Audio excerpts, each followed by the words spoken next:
it's important to keep in mind that this thing works the vast majority of the time. The goal is 95%. We're probably around 92.8% right now. When it's working perfectly, it'll still be 5% of the time not working the way we'd like it to. And so our challenge is to continue to reduce the amount of time that it doesn't function to standard. Continuing our training, because sometimes the problem is a training issue, adjusting the expectation of our officers so they really understand how this radio works and how it works differently, because our goal is to create a situation in which we are going to have far more communications channels than we have available to us right now, far more opportunities for the officers to talk in real time to each other, and far more capacity to assist them should they be in trouble because of the way these radios are programmed. I mean, there's never been a situation where all an officer has to do is push a button in the radio, and we'll not only know which radio it is, we'll know which officer it is and where that officer is. That's worth taking some time to get to. You know, being more safe than we are right now, or ever have been before, is worth taking a couple of steps to get to that place. All right, they're unsafe with an obsolete radio system, and that's what they had. We're replacing it with a new system that has not been perfected yet, obviously, but they're far safer with this than they are with a system that's obsolete. We're in communications with our officers every single day of the week. All right, there's no mystery here as to what we're doing. Whether we're communicating via memorandum, communicating via the web, communicating via the SharePoint site. There's no group of officers in this country being communicated with more than ours about their communication system. Those who've taken the trouble to find out more about it know that every single police department in the country right now that's migrating to digital is having the identical problems we're having. All right? They are not insurmountable problems, but it is a new system. And new systems, whether they're being applied to the military establishment or the police establishment, have bugs that need to be worked out. We haven't had this thing fully operational in the field. I don't think we've had them out there for a full 6 months yet, in terms of we totally have gone to this system. There is no instant perfection. Technological innovation requires some degree of trial and error. And the success of those trials and the rectification of those errors depend absolutely on very close communications between our frontline personnel and our technical personnel who have to make sure those fixes get applied. From my perspective, the radio will be considered up and running when we're satisfied that it's up and running. This has been a 7-year process. We've worked very hard in the last year to really move this thing along. I think it's fair to say we've done more in a year than had been done in the preceding 6 years. And it's a new technology. And with that new technology, there are bugs to be worked out. There are issues to be addressed.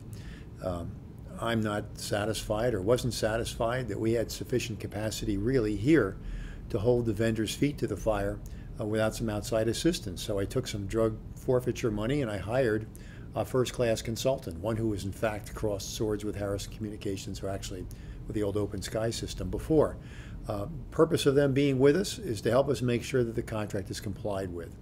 I think we've made enormous progress just in the last few months getting more adherence to that contract. But rather than try to come up with an artificial date of when it will be ready, it'll be ready when we're satisfied and our consultant is satisfied that they've fully complied with the contract. It'll be sometime after the fall. My strong sense is that when the city originally contracted with Tyco that owned MACOM, that the city contracted with an outfit that was too small to service a city this big. All right, there's just, in my experience of chiefing, if you will, MACOM had not pulled off anything this big anywhere in the country.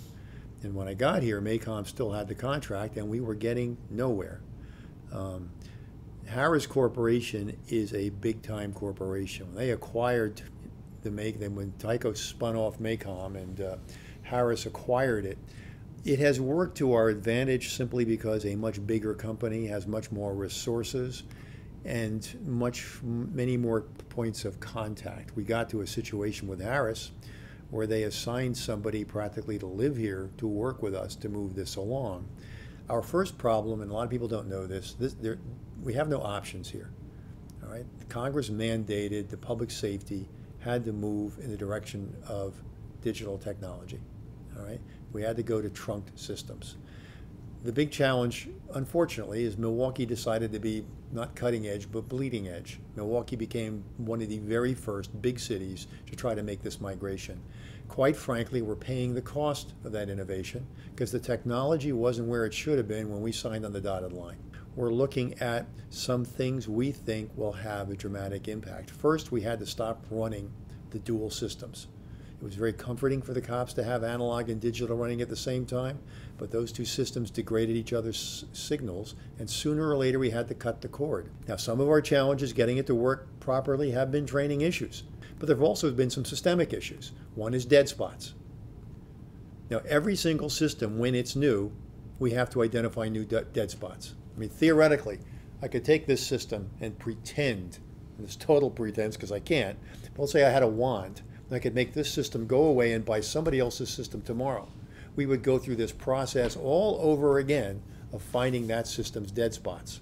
Our challenge is to make sure this system meets the 95% standard that they agreed to in the contract. That'll never be 100%. We had dead spots with the analog system. There are buildings to this day the analog system didn't work inside. Didn't work inside hospitals. Didn't work inside some parking garages. I dare say your cell phone doesn't work inside some buildings and garages. That's part of the problem. Nobody can afford a build out that will work in 100% of our locations. Our challenge is to narrow the number of locations where there are dead spots. Finally, we've identified some issues with our consoles, which are the computer interfaces that kind of make the whole system work. Milwaukee bought the consoles before it got the radios operational. Well, God bless them. But by the time the radios were operational, the consoles were obsolete. So we had a major food fight with Harris about this. I said, okay, this precursor outfit, MACOM, sold us consoles that are no longer state of the art, just as we're bringing the system online. And after much back and forth, Harris is providing us 50 consoles worth $3 million at no cost in order to try to expedite this. We're allocating money to buy handheld radios for every person who's in operations. We're taking $900,000 out of our seized asset account this year to buy about 300 radios, and we'll buy the balance next year, either out of operations or out of seized assets. We believe that if every officer has their own programmed radio, that's going to really help them with familiarity issues, and also they'll only have to program it once. I've got an obligation to make this thing work. I don't have options. I've got a congressional mandate that kicks in 3 years, and the city's already spent $17 million. We've got to make it work. It should work as long as we keep pounding away at it. In the near term, our officers have an obligation to us to share every concern or issue they have whenever they have it. And there's a parallel universe out there.